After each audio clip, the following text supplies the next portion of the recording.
What is up, Buttercup? Ryan Hartwick for 3DGameMan.com. Battle Dragon logo. It's going to be a good review. It's the Thermaltake Ventus Ambidextrous gaming mouse. Let's take a look. So let's talk a little bit about the specifications of the Ventus while I spin the box around in a 360-degree fashion. First of all, it has a 5700 DPI sensor from Avago, the A9500, which is a great quality sensor. Excellent tracking quality, very low jitter. Has Omron switches, so the durability and reliability of the buttons on the mouse is going to last a while, which is always nice. I hate when mice go mushy on me. There's also 128 kilobytes of onboard memory. That's not something you see a lot anymore. A lot of companies are moving away from onboard memory, preferring cloud-based solutions for their mouse settings and storing them. I like onboard memory, though. It's great when you're traveling or going to a LAN party or tournament to have that onboard memory. So kudos to Thermaltake on that.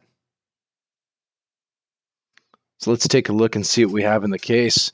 To the right, I have a dragon envelope, or as I like to call it, a dragalope. And inside the dragalope, I would expect nothing but something incredibly awesome. But instead, I'm greeted by a quick start guide. I'm a little disappointed, Thermaltake, to be honest. Inside a dragalope, I really would have expected something like the mythical sword Excalibur, but made to fit an envelope size. But I guess the quick start guide's going to have to do. It's going to tell me a few things about the product. Things like that it's a mouse and that I can use it with my computer. That type of stuff. There you go. Quick start guide. I also have a warranty booklet. And inside the warranty booklet is incredibly tiny text. Look at how small this is. This is just crazy. But it does indicate that I have a 2-year warranty with the mouse, which is excellent. And I have this black dragon sticker, which I'm going to tattoo onto my body immediately following this video, so I too can be a battle dragon as well. I think there's another one inside here somewhere. Yes, I have found it.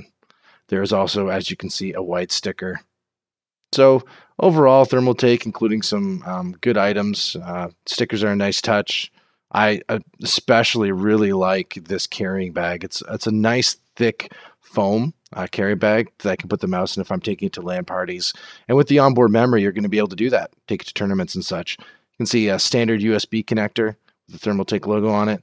And here's sort of just a wide shot of the mouse. I mean, the first thing that stands out to me is this honeycomb ventilation system they have on the palm rest, where basically there's some space under the palm rest for your hand to sit and ventilate properly, so you're not going to get a sweaty palm in extended gaming sessions. Here you can see the honeycomb grill up front, and beneath that is the Battle Dragon logo.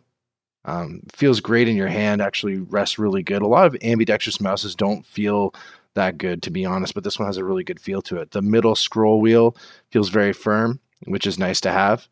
On the side, you'll see there is a left thumb button, which is, pretty standard, but it feels very responsive and tactile, which I like. And on the right side, there's another thumb button. This would be more for your left-handed users, but you can use it. It's actually in a different placement than the left-hand side. So it's nice to have that on the right side. You could probably use that with your ring finger. I'll just give you a little bit of a close-up of the dragon logo underneath the honeycomb grill there, which looks fantastic. So if I put the mouse down, you can see there's 2 buttons below the scroll wheel. The bottom one is actually for a DPI toggle by default, and the top one is to toggle profiles for different games. You can remap those later if you feel like as well. We'll talk about that a little bit more when we look at the software. On the bottom of the mouse to the right, offset slightly, you'll see the Avago sensor, but on the bottom is where the real money is. This is the big show down here. Let me just take this out. There you have it. We have weights. At a mouse at this price range, I don't see a lot of adjustable weights. It's just really nice that Thermaltake's included that, so I can make the mouse lighter or heavier by removing them or adding them as necessary for my play preference, which is fantastic. Thank you, Thermaltake, for that. And the mouse does come also with this nice braided cable. It's about 1.8 meters long. It has also a Velcro tie strap, just to keep it nice and clean when I'm taking it to gaming parties and those type of things, and the Thermaltake logo at the end, as you can see. I have to say I really like the matte finish on the mouse. It's got this rubberized matte finish to it, which is just a great feel in my hand and prevents fingerprints from showing up too easily, which is good, so the mouse stays looking clean longer. I'm going to plug this mouse in to my computer off camera just to show you what the LEDs look like. You can see underneath the honeycomb grill I have the dragon logo that sort of pulsates by default. The hexagon logo on the left click doesn't really do anything, but looks cool, and the scroll wheel lights up as well, which is terrific. I'd like to note the build quality of this device. I'm just going to give it the old Hartwick squeeze test.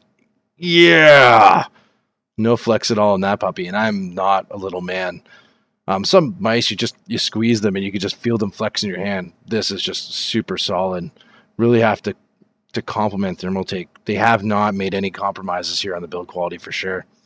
Here's a shot of what it looks like in the dark, just so you can see how awesome it looks with that Battle Dragon logo pulsing. It's a fantastic looking mouse. Can't say that enough. So let's talk about the pros and cons. First of all, the price, $49.99. Just great value for money considering the quality of this mouse. And let's talk about the build quality. You got Omron switches, you have an Avago sensor, that rubberized matte texture that just feels great in your hand, and it just feels incredibly solid. It's got the weights on the bottom as well. Just great build quality. It's made by bees. Look at the honeycomb grill. But seriously, a very innovative ventilation technique. It's ambidextrous, as I like to call it, ambidextrous, and it's got onboard memory. If I was going to nitpick and say there is a con to this mouse, I'd have to say that, the software it works. It looks okay. It's just not anything special. We're going to take a look at that right now, actually. So let's take a look at the software. In the top, you can see I am using the Ventus software. Terrific. I have standard mode and battle mode. Battle mode intrigues me, so I click on it. And then it gives me a warning message. Warning, are you man enough to use battle mode? The answer is yes, I am man enough. In all seriousness, battle mode will change the lighting of the LEDs on the mouse based on your gaming usage. It's just purely an aesthetic thing. You can see I have the ability to remap any of the 7 buttons on the mouse. So let's just take a look inside and see what we have here. So if I look at this button, you can see I have the ability to keep it on the default key binding, or change it to single key, or launch a program, disable the button altogether. Pretty standard fare for mouse software, gaming mouse software I should say. There was a hiccup I ran into initially installing the Ventus software that I should mention. I tried to install this on my Windows 8.1 desktop. I actually wouldn't even recognize the mouse. I had to first install the mouse on my Microsoft Pro tablet, and once I did that and used the Ventus software, it upgraded the mouse's firmware, and then I was able to install it without issue on my desktop. So up here on the right, you'll see there's some profile settings. I can switch between the different profiles and map my keys accordingly if I want to have a different profile for a different game. For instance, I can do that. I could rename it from here. Also, I can adjust the lighting on the mouse by clicking here. You can see I can turn the hexagon light, the scroll wheel light, or the palm rest light on or off. LEDs are controlled that way. I can control the performance level of the mouse as well. You can see I have 4 different levels of DPI switching. So when I'm clicking on that DPI toggle button on my mouse, it's going to switch between these 4 settings of DPI, so I can adjust this how I like. Also on the bottom, I have the ability to open a program that will, when I open a program, I should say, it will change the profile to this particular profile. So I can browse for a game. So when that game launches, this particular profile will load automatically, which is great. When I open up this, you can see there's some macro settings. If I drag this into the screen, the macro page, pretty standard fare for macros. I can record, my keystrokes and map that to a mouse button, which is terrific. So overall, I think the software is pretty good, but again, it's nothing, stupendous. Pretty standard fare for gaming mouse software nowadays. So wrapping up the video, have to say Thermaltake's really outdone themselves with the Ventus gaming mouse. Just a terrific product. Thumbs up from me. Love this mouse. Probably the best ambidextrous gaming mouse I've used, and I do not say that lightly. Just an incredible product. I'm going to give it a 5 out of 5 kick-ass rating because that's what this mouse deserves. And I'm going to launch the box like a rocket into the air. There it goes, off camera. Oh, Houston, we have a problem. Here it comes. Oh, boom, boom. Provided by Thermaltake.com. Thanks, Thermaltake. Enjoy, guys.